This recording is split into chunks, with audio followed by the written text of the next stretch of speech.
Okay, so welcome to the Suicide Risk Assessment and Safety Plan workshop. My name is Miriam Morgan. I'm a registered clinical counselor, as well as the intake manager and clinical supervisor at Moving Forward Family Services. Today, we are going to work to understand how suicidal thoughts and behaviors work to improving interventions to help prevent suicide and to help people build lives worth living.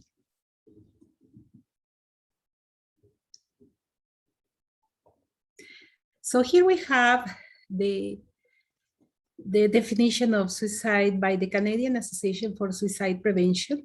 Suicide is a complex event that is unique to each person, with each expression needed to be taken seriously. Suicide does not discriminate, and thoughts of dying can help to anyone experiencing intense and overwhelming pain, hurt, fear, sadness, despair. Let's look at some of the numbers, statistical numbers of how, based on the information from the World Health Organization, suicide is a serious public health problem worldwide. Globally, close to 800,000 people die by suicide every year. Nearly 1/3 of all suicides occur among young people.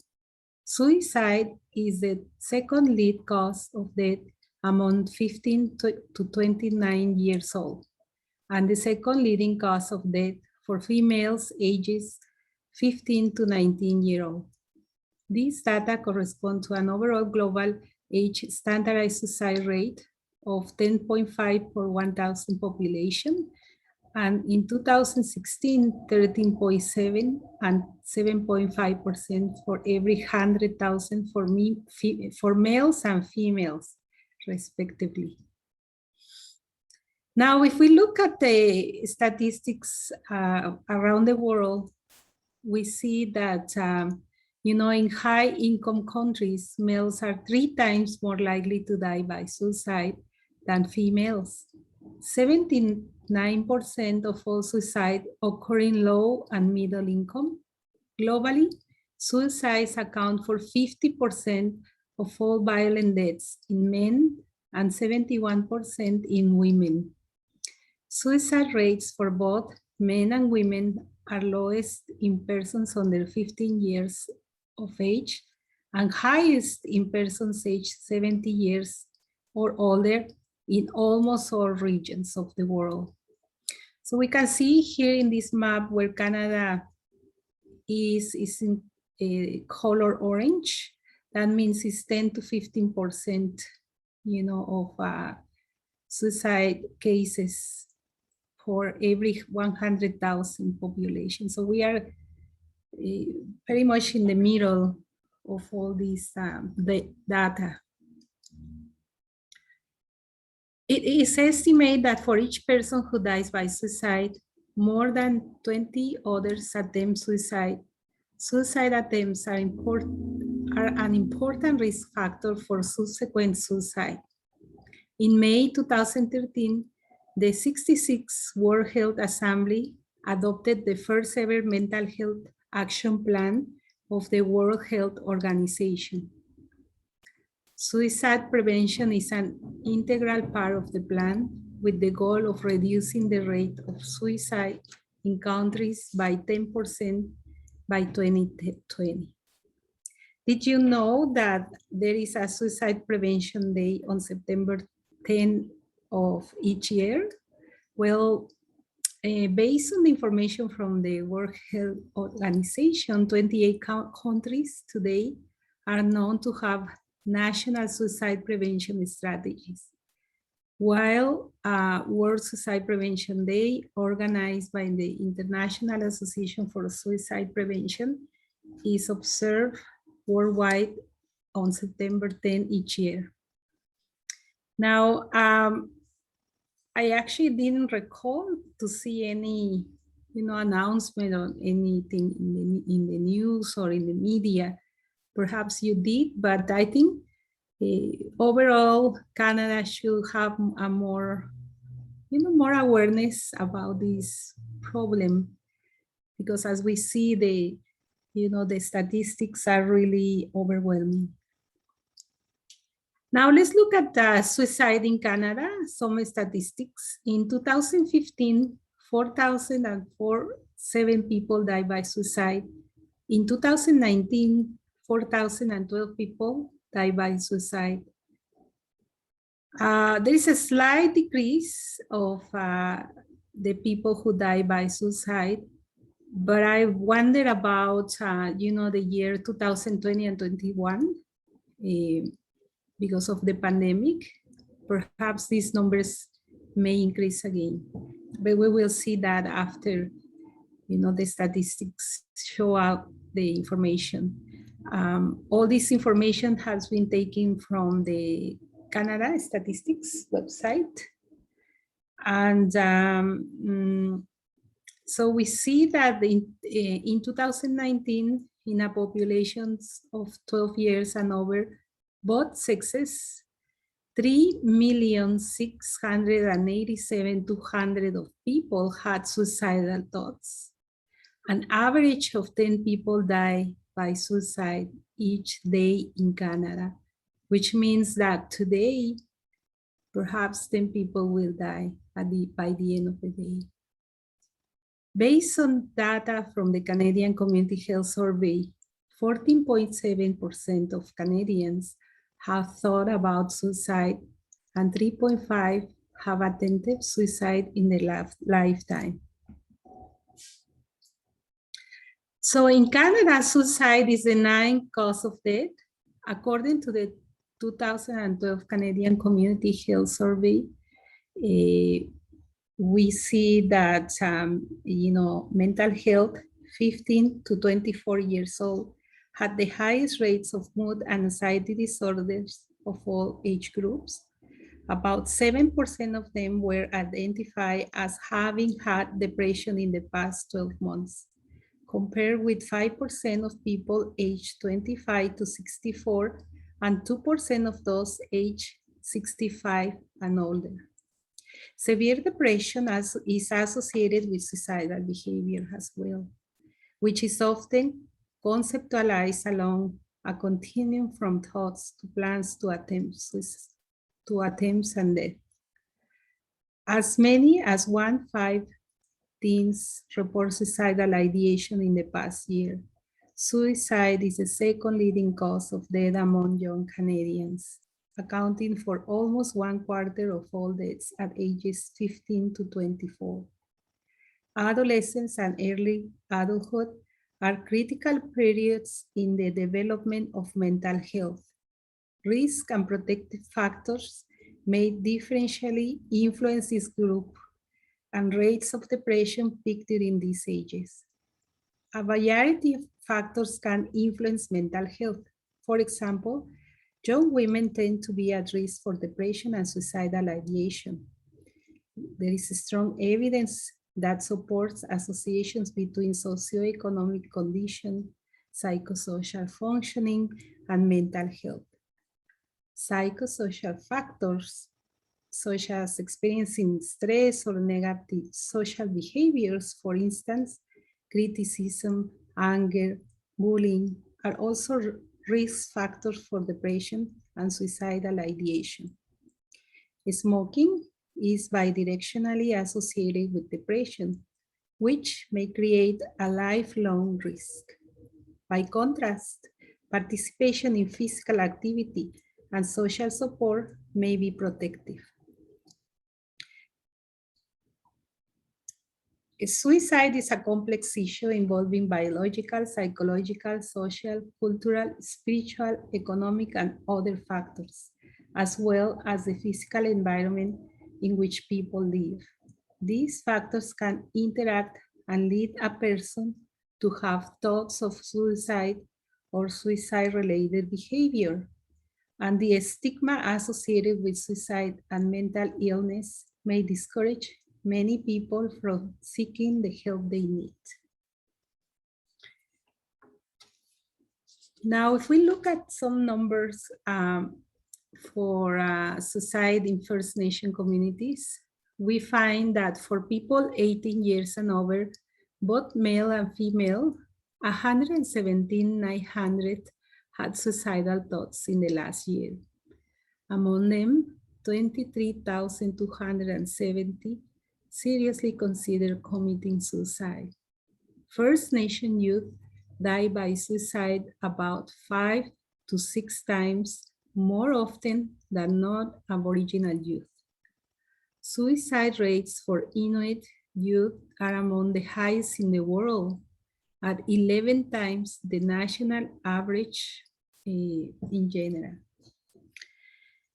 So we see that stressful experiences such as exposure to trauma, the death of a loved one, a job lost, a change in physical health or relationships and individual characteristics and behaviors are also associated with suicide. Suicide is not necessarily the wish to die, but a need to end emotional pain. People experiencing thoughts of suicide or suicide-related behavior may feel hopeless or overwhelmed and see no other option. Despite the complexities related to suicide, there is hope. Suicide can be prevented when collective efforts are harnessed to instill hope and heal, raise awareness and promote mental health and well-being. And so we see there was a study done in Japan where there was a university where they were having a high rates of suicide among students. And after they, created a plan to prevent suicide, they actually diminished those numbers to 50% less people committing suicide. So we see that really, having a plan, creating that awareness and interventions really work.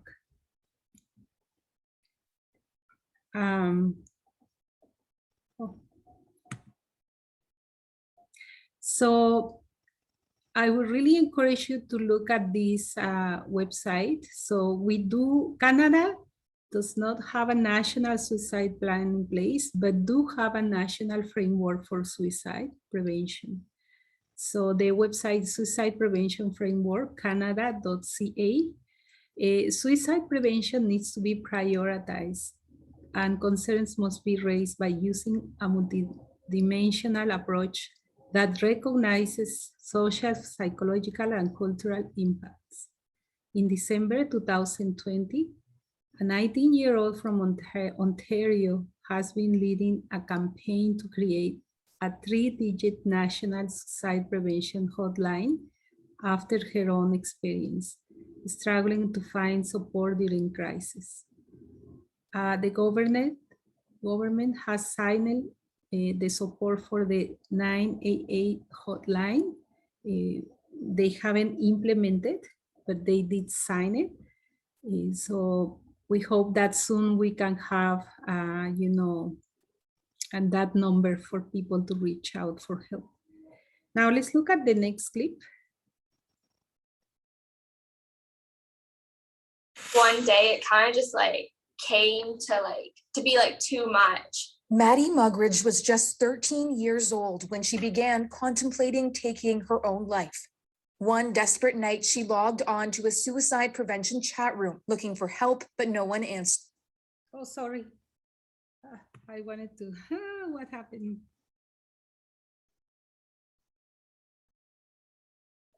Sorry. One day it kind of just came to be too much. Maddie Mugridge was just 13 years old when she began contemplating taking her own life. One desperate night, she logged on to a suicide prevention chat room looking for help, but no one answered. I'm pretty sure it'd been 3 hours and I was like, okay, no one is going to come on. And so I kind of just got off, and it was just a really disappointing experience. I kind of felt more alone than I did even before trying to reach out to them. Mugridge did end up getting support. Now 19, she wants to help others, launching this petition pushing the government to create a simplified national crisis line, just 3 digits, 988. It would be so much better for everyone if it was like shorter, easier to remember. Like you didn't have to go looking, you just already knew like where to call. Adopted. Parliament signaled its agreement, unanimously passing a motion to establish the 988 hotline. Help should only be 3 digits away. Conservative MP Todd Doherty tabled that motion, but when the hotline would be up and running isn't clear. There's political will behind this. It is the will of Parliament. Government heard this, that members of Parliament wanted to get this done. The urgency fueled by the gloom of 2020, the pandemic's toll on the mental health of Canadians immense. I think people can start feeling a sense of despair and just sort of this relentlessness and just the absolutely no real sense as to when things are going to change for the better again. From March to October, COVID-19 was mentioned in 19% of calls to Canada's Suicide Prevention Service, a 10-digit number difficult to remember. That reality, says Mugridge, makes the creation of a 3-digit hotline all the more important. It's not just me, like this is something that so many people need. Maybe now, more than ever. Ellen Morrow, CBC News, Toronto. Okay, so let's continue. One day it kind of just like I don't know. came to like What's to going be like on? too.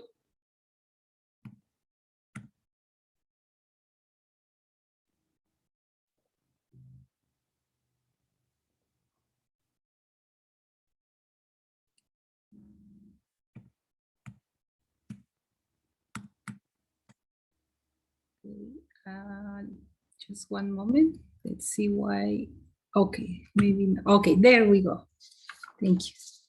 All right, so now let's look at some terminology. I think this is very important for us because the words we use matter.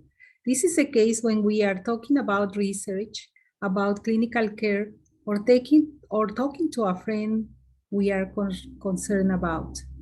For that reason, I want to start off by making sure we're all in the same page when it comes to the words we're using and what they mean. Let's start by thinking about clinical care. Shared terminology is critical so that different providers understand the information they may be hearing from one another. First, suicide ideation or suicidal thoughts. These are defined as having thoughts about ending one's own life. Suicidal thoughts can further be divided into passive and active thoughts. Passive thoughts are ones like, I wish I were dead, I wish I could go to sleep and never wake up. My life isn't worth living. These thoughts express suicidal desire, but do not include anything about actively doing something about that desire. Active suicidal thoughts, on the other hand, include thoughts like, maybe I should kill myself or I'm going to kill myself. These types of thoughts express not only a desire to die or not exist, but also the intention to possibly take action and do something to bring about that end. Next, we have suicide attempts. Suicide attempt is defined by the Centers for Disease Control, the CDC in the United States as follows. A non-fatal self-directed potentially injurious behavior with any intent to die as a result of the behavior. Now, this definition includes some really important elements that help distinguish a suicide attempt from other behaviors that may on the surface look very similar. The CDC definition captures 3 key elements of a suicide attempt in its definition. The first is agency. A suicide attempt must be self-initiated, meaning the individual brings the harm upon themselves. Importantly, this doesn't read self-inflicted. What that means is that taking action that will cause others to harm them. So for example, intentionally waving a weapon at a police officer and ignoring the officer's command such that the officer shot the individual could be considered a suicide attempt. Additionally, for an insulin-dependent diabetic, purposely stopping taking insulin to end one's own life would also count as a suicide attempt. Now let's look at the intent part of the definition. There needs to be at least some desire for or intent for death that has motivated the behavior. And this modifier has multiple functions. First, it keeps behaviors like non-suicidal self-injury or NSSI out of the definition of a suicide attempt. NSSI, which includes behaviors like cutting, burning, or hitting oneself on purpose, is commonly confused with suicide attempts because sometimes the physical outcomes can look similar. However, NSSI, as is implied by the name, is carried out for a very different function. Most commonly for emotion regulation. Some individuals find that by engaging in NSSI, it helps them to regulate overwhelming emotions or to feel something if they are feeling numb. However, unfortunately, NSSI has a number of downsides as well, and is not an effective long-term coping strategy. By clarifying that suicidal behavior must include at least some intent to die, then all these other instances of self-injury are excluded. This will also exclude other behaviors like drinking to excess when having passive suicidal thoughts, as long as the individual wasn't specifically drinking in order to try to end their life. In addition, by requiring intent to die, this part of the definition also excludes other risky behaviors that engage in for other reasons. Things like thrill-seeking competition or personal challenge. So you may think about things like skydiving or drag racing. These will also exclude risky behaviors carried out by individuals who are not fully in touch with reality. For example, someone in a psychotic episode or who is under the influence of drugs and truly believes that they can fly and jump off the building. These behaviors will not be considered suicide attempts despite their likely lethality because the individuals were not intending or trying to cause their deaths. A final critical point about intent is that it requires any intent to die, meaning the person doesn't have to be fully 100% certain they want to die in order for behavior to count as a suicide attempt. In fact, we know that most individuals who think about or attempt suicide are in fact experiencing a lot of ambivalence and mixed feelings. For most, they want the unbearable pain they are experiencing or the untenable situation they're in to change or go away, and they are not able to come up with alternative solutions. An individual may have multiple intentions. I'll either die from this or I'll get admitted to the hospital and get treatment, for example. So that we're looking for in a suicide attempt is called non-zero intent to die. That at least part of the intention or motivation behind the behavior was to end own life. Finally, another critical part of the CDC definition is the outcome. For it to be a suicidal attempt, the behavior must have either actual or perceived potential of death to the individual. Importantly, injury doesn't have to occur for the behavior to be considered a suicide attempt. However, the risk must be there. That said, risk is in the eye of the beholder. If an individual overdoses on a medication that they thought was dangerous, even if in actuality it didn't pose any danger, this will still be considered a suicide attempt. And of course, for a behavior to be a suicide attempt, it must be non-fatal. When an attempt results in death, this is called a suicide. So in total, the CDC definition holds a lot of nuances and help both researchers and clinicians to get to the same page so they can communicate more effectively about suicidal thoughts and behaviors themselves. Having commonly shared definitions like the ones from the CDC, or at the very last, clearly providing definitions whenever discussing suicide is important clinically in research to compare rates across countries and to look for change over time. Now that we are clear on terminology, let's talk about, let's watch this video about Christine. She lost her husband out of suicide.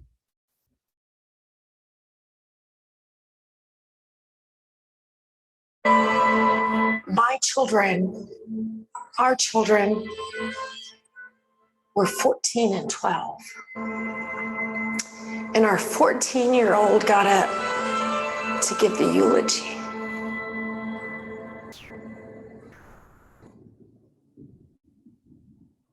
"17 years of marriage, 3 PCSs, 2 kids, 2 boys, a deployment for 4.5 months,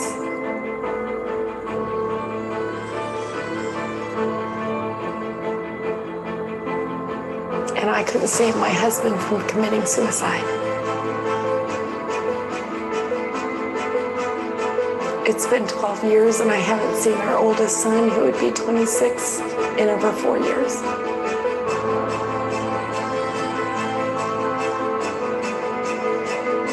My family's been decimated.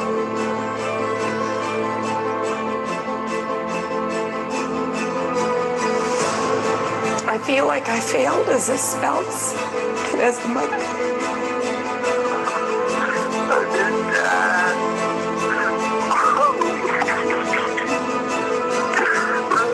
And I will live with that for the rest of my life.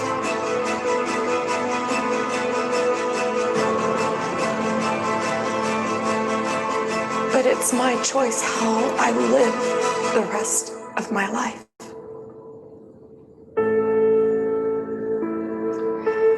Am I going to live the rest of my life having regrets and wallowing in what could have been? Or do I take those lessons that I've learned to help other people, to help my younger son heal? Because he's still struggling 12 years later. It's not about me, but I heal every time I tell our story. And I pray each and every time that it resonates with one person. Just one person is what I want it to resonate with. I wish I could say no other family will go what we went through. And I am going to do everything in my power to make sure that whoever I come across in life knows that they are not alone, they are not a burden. To give people pause, that there are after effects and destruction left behind after some of the choices we make. That That's my passion. That's my purpose. I want to make a difference in someone's life. That it takes community. We are not alone. We are not a burden. And that you matter. You may not know it, but you matter, and I'm telling you right now that you matter.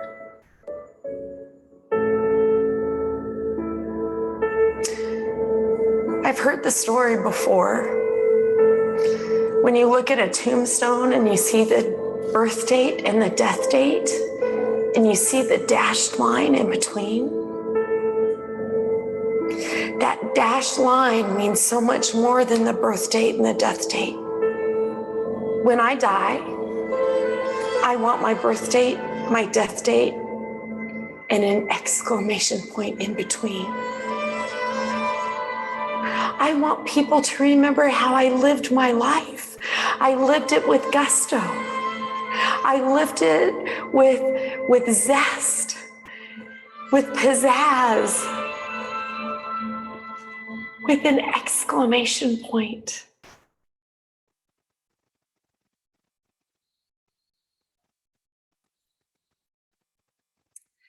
All right. So let's continue. I think it's very powerful what Christine said. You matter. And I think always we have to think, and every time we have someone who is suicidal, later on we're going to learn what to say and what not to say, but just by saying that, you matter and you are important, and that's why, you know, I hear you. I think that's very powerful. And so now we're going to talk about two theories of suicide. The first one is done by a psychologist, Dr. Thomas Joyner, in 2005. He actually wrote a book about why people die by suicide. Actually, his story is that when Thomas was in university, the first year, her father committed suicide. There was no signs. He was puzzled. Of course, this was a very terrible event for him and his family. And he wanted to know answers. He wanted to know why his father, he never leave a note. Nobody knew. You know, in the early morning, one day he sneaked out of the house, took the truck, drove away, and then shot himself. So he was asking the professors why people committed suicide, and no one was able to give him an answer. So he was very frustrated about that. And he started to study and, you know, doing his own research. So he came up with this interpersonal theory of suicide.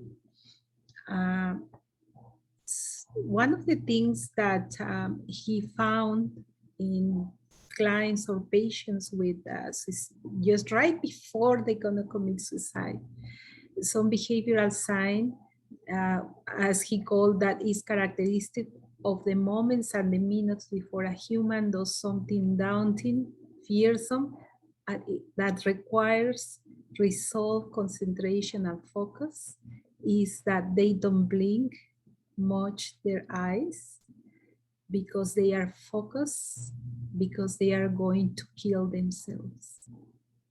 And so I think that's very important, you know, discovery that he made. He says that usually we blink our eyes every 2-3 seconds, but when people actually are gonna die or commit suicide, they actually don't blink their eyes even for 1 minute. So this is compared with, for example, someone who's gonna do a very huge activity, for example, someone who's gonna do a piano concert.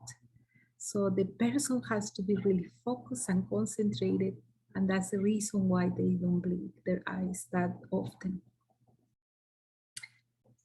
So the first to clearly be structured this way for these modern theories was put forth by a psychologist at Florida State University, Thomas Joyner.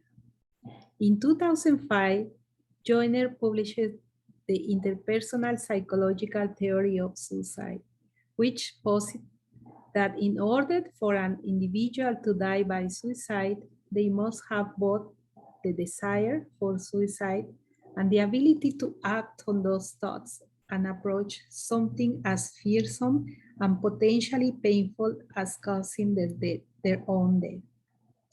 The theory suggests that there are two internal states that, when strong enough and persistent enough, lead to the suicide desire piece. These are perceived burdensomeness and thwarted belongingness. Let's break each of them down briefly.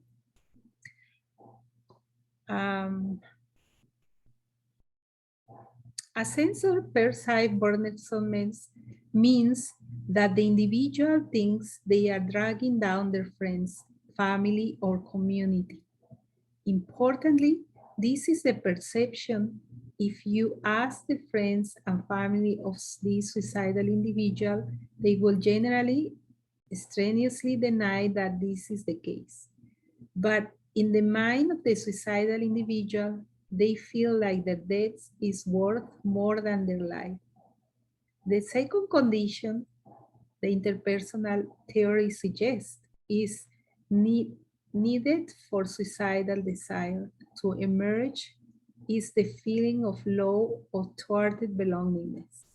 This is the feeling that one is alienated from others, again, friends, family, or community. This came from an overwhelming existing evidence that finds that social isolation is strongly related to suicide ideation.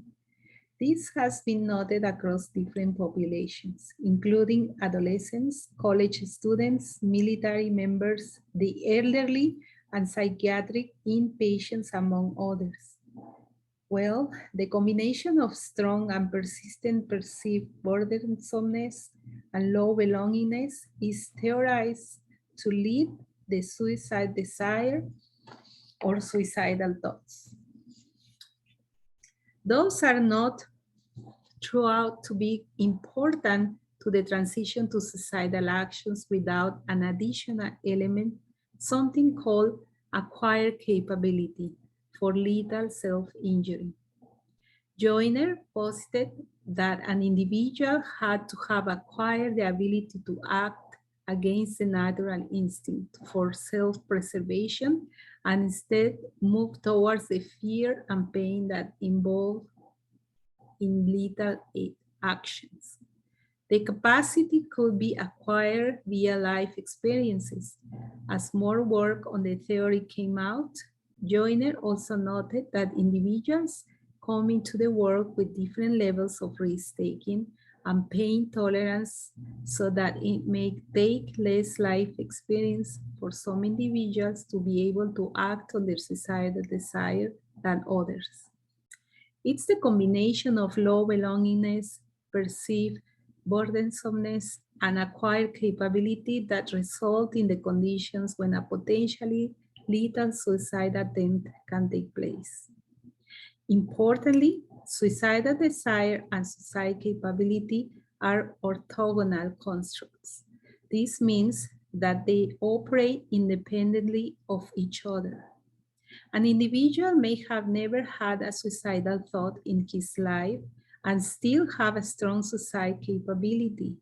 You may imagine a daredevil young man who likes to skydive, who's trained as a firefighter.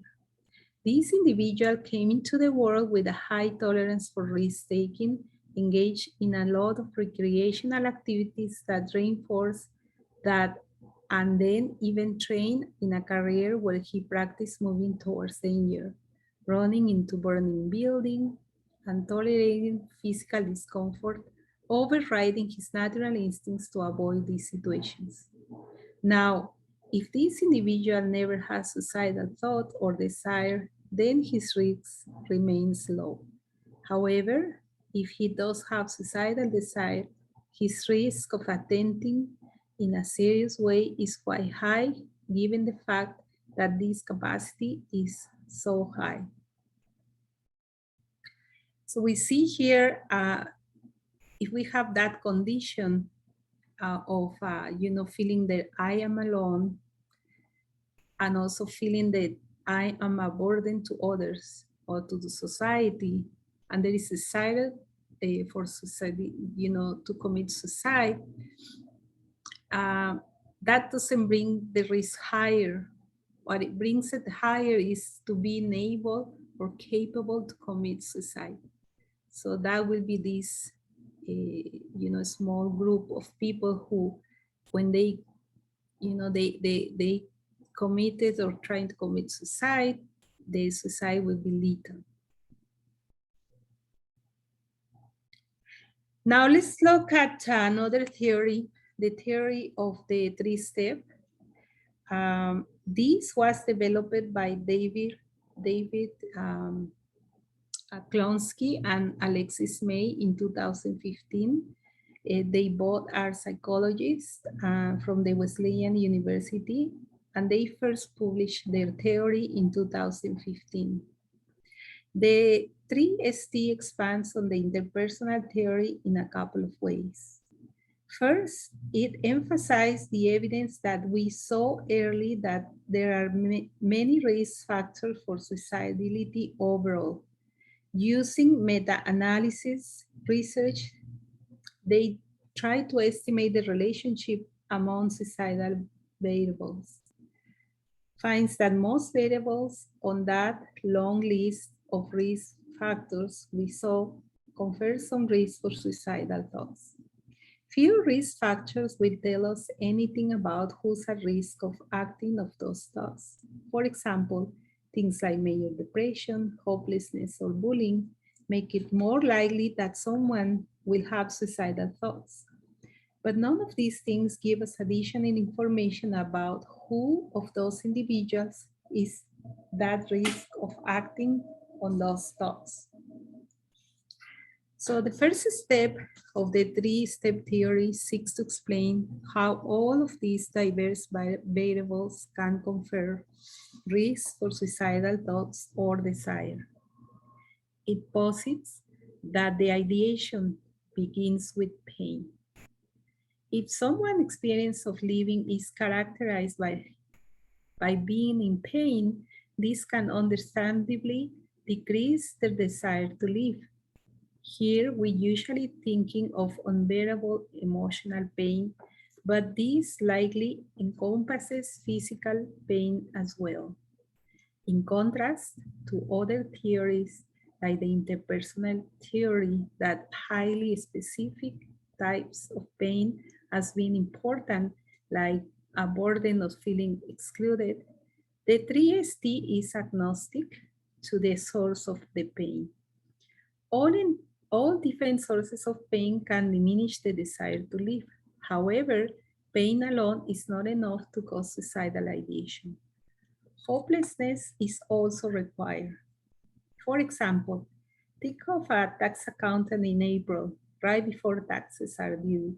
She may be experiencing a lot of stress, long hours, limited sleep, demands from her boss and clients, fears that she'll make an error, etc.